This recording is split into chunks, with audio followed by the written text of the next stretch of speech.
నేను కూడా నా ఛానల్లో తన వీడియోస్ అనేది అప్లోడ్ చేయడం జరుగుతుంది, కానీ ఇంత నెగిటివ్ అయితే నేను చేయట్లేదు. వాళ్ళ బ్రదరే ఒకసారి అయితే చెప్పిండన్నమాట, మా చెల్లె ఫొటోస్ అయినా వీడియోస్ అయినా ఏదైనా సరే అప్లోడ్ చేసి బ్యాక్గ్రౌండ్ ఏదైనా ఒక సాంగ్ పెట్టి వీలైతే మాట్లాడండి, మాట్లాడడం రాకపోతే ఏదో ఒక సాంగ్ పెట్టన్నా పోస్ట్ చేయండి, తనకు జస్టిస్ న్యాయం జరిగేదాకా అని చెప్పేసి అయితే ఒక వీడియోలో అయితే చెప్పిండు.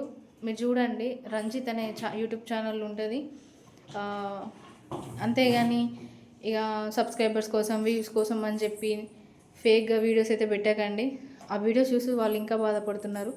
కొంతమంది అయితే ఏమన్నారంటే వైష్ణవ్ చనిపోలేదు, వేరే ఫ్రాంక్స్ చేస్తున్నారు, చనిపోకుండా ముందే చనిపోయినట్టు, వైష్ణవ్ ఎక్కడుంది అని చెప్పేసి అయితే ఇట్లా మాట్లాడుతున్నారట. అట్లా మాట్లాడడం చాలా తప్పు.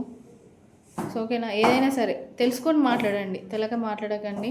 తన ఛానల్ ఉంటుంది, వైష్ణవి అమ్మ అని కొడితే ఛానల్ అయితే వస్తుంది. అంతకన్నా ముందు 20,000 40,000 ఉండే సబ్స్క్రైబర్స్ ఇప్పుడు 500K అయితే దగ్గరికి వెళ్ళిళ్ళు. సో సెర్చ్ చేయగానే వస్తాయి తన వీడియోస్, సెర్చ్ చేయగానే ఆల్మోస్ట్ చాలా అంటే చాలా ఛానల్స్ వస్తాయి.